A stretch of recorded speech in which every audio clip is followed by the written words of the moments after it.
Assalamualaikum warahmatullahi wabarakatuh. Perkenalkan, nama Abdi Ibnu Dewi Wicaksono. Abdi di kelas 11 IPS tilu. Abdi sekolah di SMA Negeri Hiji Subang. Langkung dipayun urang panjatkeun puji sareng syukur ka Allah Subhanahu wa taala, Tuhan nu esa nu manamasihan hidayah sareng inayahna ka urang sadaya. Janten urang sadaya tiasa kempel di acara ieu dina kaayaan sehat walafiat. Alhamdulillah. Para wargi sakalian anu dipikeun hormat ku simkuring, dina waktos ieu abdi bade nerangkeun tema tentang kebersihan. Nyaeta kumaha pentingna ngajaga diri dina hirup sehat jeung manfaat ngajaga kesehatan.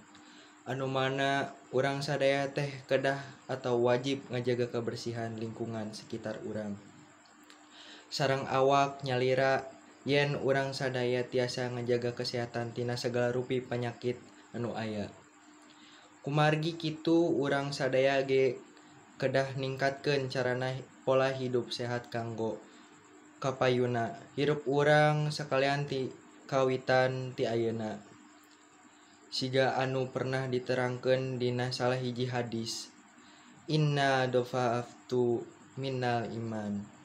Anu hartosna teh kabersihan sabagean tina iman, nu mantak kudu dijaga ku urang-urang. Sebagai urang muslim anu taat, anu gaduh keimanan di jero hate urang, tangtu urang teh kudu bersih sareng suci tina segala kotor atau najis anu menyebabkeun urang jadi teu suci. Allah Subhanahu wa taala mah resep kanu hamba anu merhatikeun jeung ngajaga kebersihan. Bersih eta teh kaasup kana raga urang, diri urang sareng lingkungan di sekitar urang. Bersih raga sareng bersih rohani, urang kedah jadi jalma anu kaasup bersih sadayana. Sabab ngan bersih raga tapi hatena teu bersih mah nya percuma. Mantak timulai ayeuna hayu urang ngabersihan sagala rupina sareng ningkatkeun pola hirup sehat kanggo urang sadayana. Semoga biantara bieu berguna keur anjeun sadayana. Cekap sakitu abdi nyanggakeun pihatur nuhun. Wassalamualaikum warahmatullahi wabarakatuh.